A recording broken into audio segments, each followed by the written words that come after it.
Ele nasceu em Corumbá de Goiás. Ainda jovem, foi para o Rio de Janeiro estudar Direito. Acabou migrando para o jornalismo, onde trabalhou em grandes veículos de imprensa. Mas foi na literatura que ele se realizou. Eu falo de José J. Veiga, que publicou o primeiro livro aos 44 anos. A partir daí, foi uma carreira consagrada de muitos prêmios.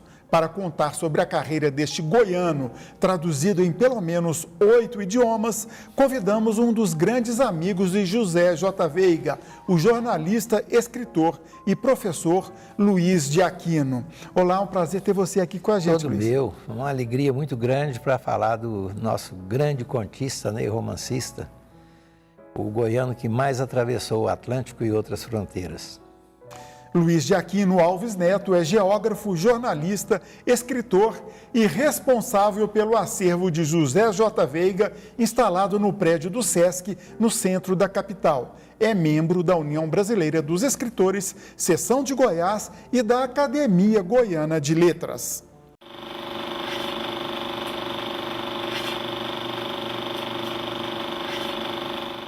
Aquino, José J. Veiga foi para o Rio de Janeiro ainda novo para estudar Direito, saiu daqui com 20 anos de idade. Como é que foi a saída dele para o Rio? Ele foi junto com um amigo, o Glauco Baiocchi, né? Ele me contou certa ocasião, eu achei essa passagem tão bonita, eles que eles fizeram um especial, que era fretar um carro, né? Para levá-los até a ponta da linha, Leopoldo de Bulhões. E a estrada... Para pegar o trem. Para pegar o trem. A estrada era Goiás, Leopoldo de Bulhões, e passava um pouco além do Rio Meia Ponte, né? Tudo mato. E passando por ali, ele me contando, o chofer nos mostrou a poeira, 1935, hein?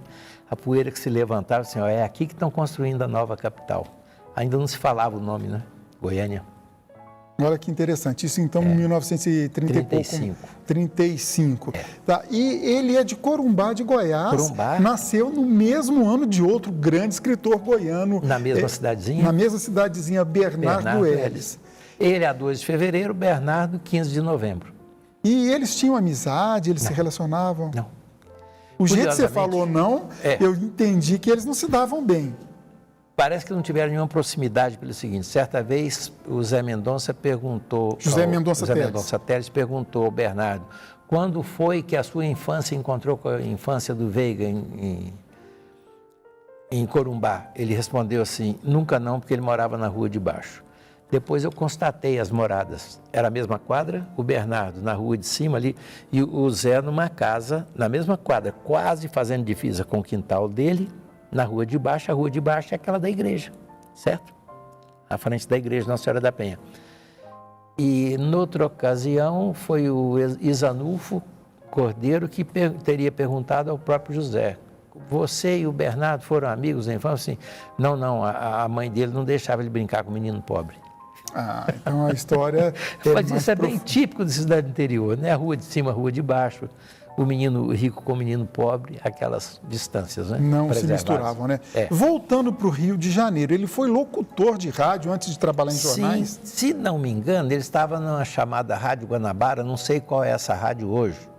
Me parece que depois foi Rádio Tamoio, não tenho certeza, que as rádios mudaram o nome. Aqui mesmo nós tivemos, né? A Rádio Clube de Goiânia já mudou várias vezes. Sim, outro nome. E então houve um concurso da BBC queriam lá um locutor de língua portuguesa. E eles gostavam muito do sotaque brasileiro para a rádio, sabe? Naquela ocasião, o radialista tinha que ter um sotaque neutro. E a musicalidade brasileira era mais preferida pelos estrangeiros do que a musicalidade da fala portuguesa. Da Lusitana, no Então caso. vieram buscar um locutor no Brasil e ele foi o classificado em primeiro lugar. Passou 5 anos na BBC. Aí ele ficou em Londres. Em Londres. E foi durante a guerra? A guerra terminada, né? 45 a guerra acabou, foi nessa ocasião que ele foi. Aí ele voltou para o Rio de Janeiro, trabalhou em alguns jornais, na imprensa. Voltou em 1950 para o Rio de Janeiro. Foi quando ele conheceu a mulher dele, ela era bibliotecária na Biblioteca Nacional e ia lá pegar livros. Começaram a flertar e acontece uma coincidência engraçada. Isso é muito bonito em vida de escritor, sabe, essas ocorrências. E ela nos contou o seguinte, que ele chegava lá para pegar livro e tal, os dois trocavam uns olhares e um belo dia ela publicou um anúncio, ele chegou de Londres, sabe, olhando os anúncios lá para procurar um apartamento para alugar e achou assim, procuro pessoa para dividir um apartamento. Quando ele bateu na porta, era a própria moça da biblioteca. E foram 50 anos quase juntos, 49 anos para ser preciso. Ele morreu numa data para mim inesquecível, que era 19 de setembro de 99, era aniversário da minha mãe. Eu tinha chegado de Caldas, né? Fui passar o aniversário lá com a minha velhinha. Aí o telefone tocou, era o sobrinho dele para me informar a morte do tio. No dia seguinte à noite, novo telefonema dele, minha tia quer falar contigo. Dona Clélia veio, Luiz, o José deixou um recado para você. E qual? Ele disse que não quer ser esquecido, e é para você pegar aqui o acervo literário dele, levar para Goiás e instalar isso à sua vontade. Me deixaram muito à vontade. Antes de falar do acervo, até para o nosso telespectador compreender melhor, como é que surgiu a amizade entre vocês a ponto dele confiar seu acervo, o acervo dele para você? Eu cheguei a Pirenópolis, como era muito comum eu ir para Pirenópolis em finais de semana, que é a terra do meu pai, tinha meus primos e tal, e aquela gostosura que é uma cidade histórica, né? A gente tem esses privilégios em Goiás e Minas. E meu primo me disse, olha, você queria conhecer Zé Veiga? Para nós lá ele era só o Zé Veiga, né? O J só entra como nome literário. E ele está aí, está passando a suerte, está lá no Dona Geni, vamos lá? Falei, vamos, chegamos lá.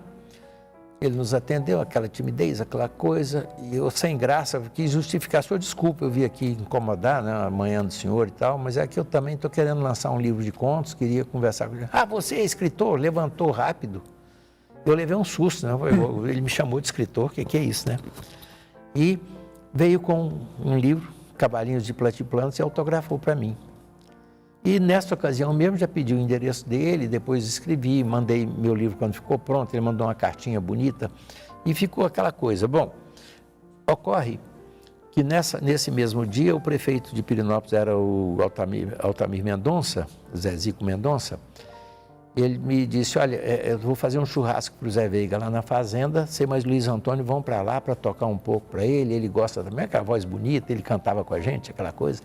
Quando nós saímos da fazenda, chegando chegando em Pirenópolis, eu vim na frente para poder controlar a velocidade dele, né, que ele tinha bebido, acostumado, sem costume com a estrada.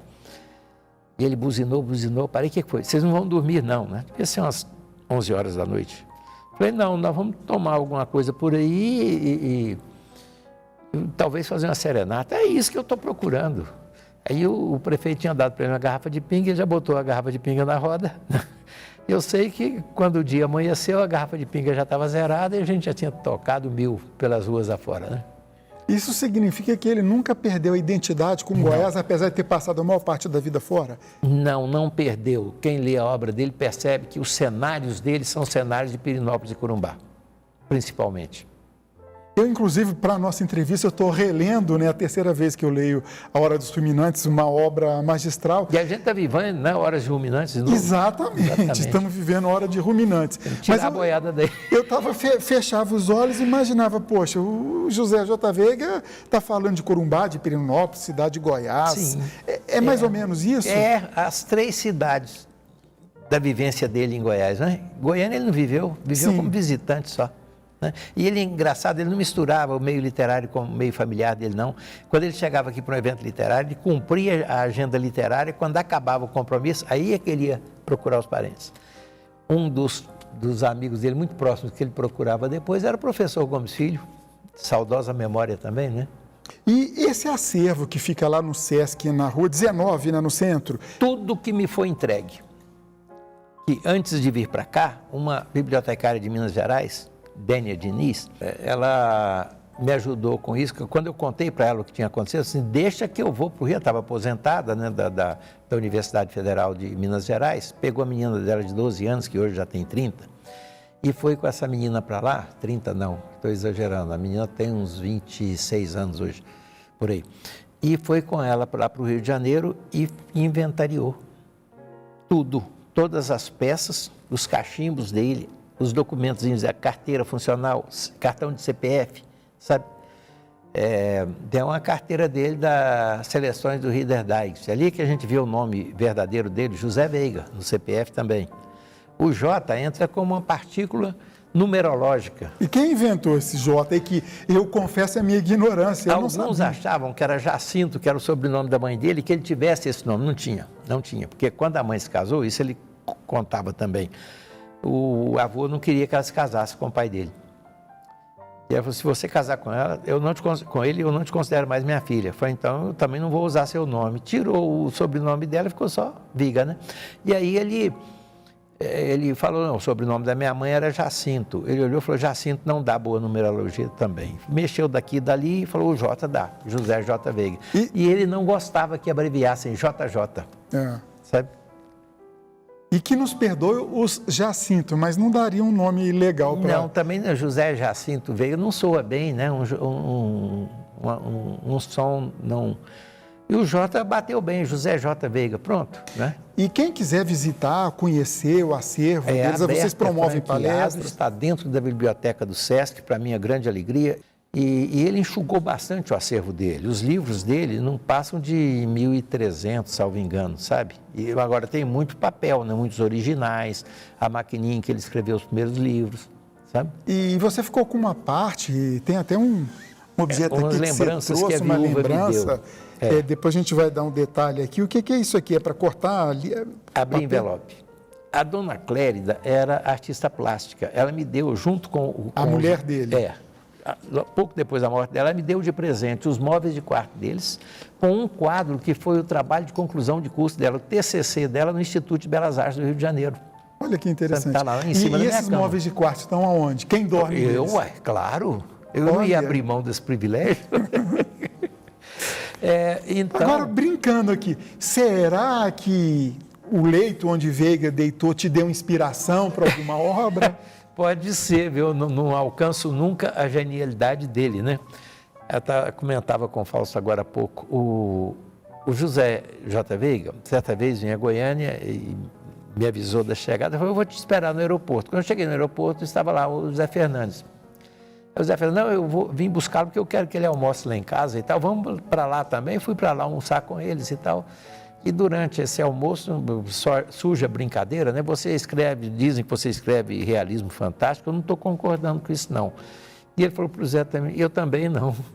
Ele nunca discutiu isso, mas não gostava dessa escola, dessa linhagem que o coloca. Não é daquela linhagem, ele não se enquadrava, ele não se aceitava dentro daquela qualificação. O Zé falou assim, para mim o que você escreve é absurdo. Eu falei, isso! E a partir daí ele dizia que o crítico que melhor entendeu a obra dele foi o José Fernandes, que faleceu em 18, né? E ele vivia da literatura? Pelo lado diletante. Uma pergunta difícil sim, no Brasil, né? Eu acho que não, porque talvez sim, você falou em 8 idiomas. Pelo que me consta, ele está em cerca de 18, 19 idiomas em cerca de 40 países. Certo? Traduzido. É o goiano que mais atravessou fronteiras, sem dúvida nenhuma. E certa vez houve uma discussãozinha aqui, quase que íntima, quase que familiar, em que mexeu com os brios do Bernardo Ellis, e o Bariani ainda falou uma coisa muito interessante. Mas, Bernardo, a culpa é sua, você não deu conta de ficar no Rio. Bernardo não conseguiu se adaptar ao Rio, não aceitou o Rio, sabe? E o Rio era o grande trampolim. Vamos fazer um intervalo, nós falamos sobre José J. Veiga. No próximo bloco eu queria falar com você sobre a obra dele. Sim. TBC Memória, ajudando a preservar a história de Goiás.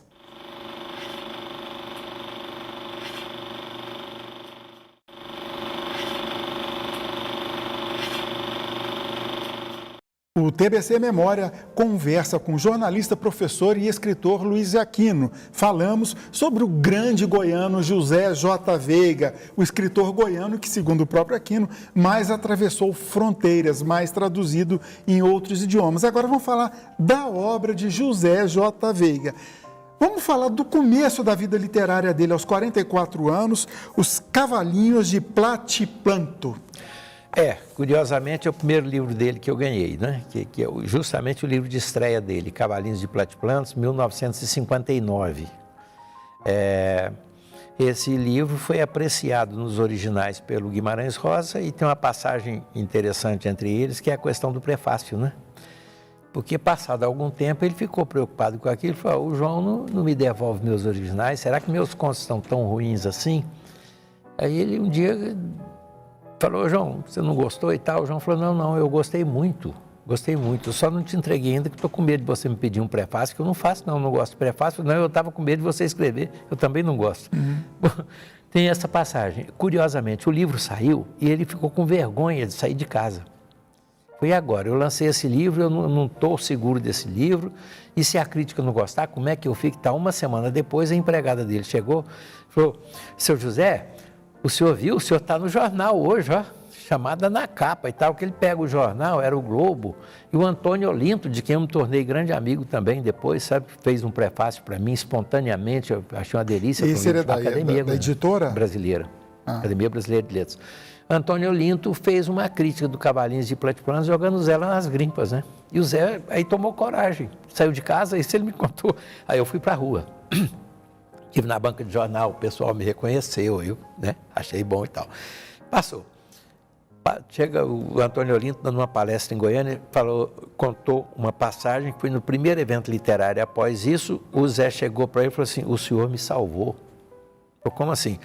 Me deu vontade de morrer depois que eu lancei meu livro, ninguém falou nada, eu achei que eu tinha feito uma porcaria. Ele falou, eu nunca mais mexo com isso, não sei o que e tal. Quando eu pego o Globo, o senhor está elogiando meu livro, mas seu livro ficou muito bom, tal, ficaram amigos também. Tá. E o Olinto tentou levá-lo para a academia, mas ele não ia, ele relutava e não... Eu acho que ele era tão tímido que ele tinha medo de perder uma eleição e ficar envergonhado. A academia se refere à Academia Brasileira de Letras. A Brasileira de Letras, é. Foi mais porque ele não quis, então. Porque não quis. E o Antônio Olinto falou uma coisa aqui nessa palestra, lá no Instituto Histórico Geográfico. Para minha alegria, sou novo membro do Instituto Histórico, né? Oh, parabéns. Obrigado.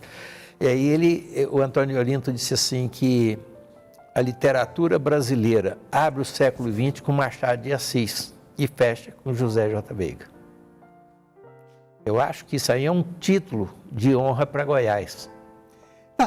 Esse reconhecimento, poxa vida, comparar com Machado de Assis. Aí eu te pergunto, Goiás reconhece quem foi José J. Veiga? Mais ou menos.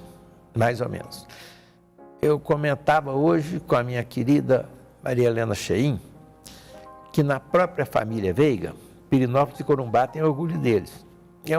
São pessoas mais simples, não tem essa projeção tão grande como os Veiga de Goiás, que são a mesma família. Porém, os Veiga de Goiás se escudam no outro valor veiguiano, que é Veiga Vale, né? Que sai de Pirenópolis. A casa em que ele nasceu existe na Rua Direita até hoje, em Pirenópolis.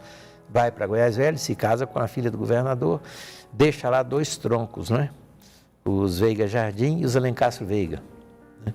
Mas Vila Boa, eu não sei, embora ele tenha vivido lá 8 anos, dos 12 aos 20, não tem muita receptividade por ele, não faz referências a ele. Curiosamente, faz bastante para outro ícone goiano, que eu tenho grande orgulho de deter um pouquinho, o acervo dela é mínimo, é pouquíssima coisa. Ele é o Degário de Jesus, que nasceu na minha terra, Caldas Novas, né? Mas que viveu a adolescência na velha capital, né?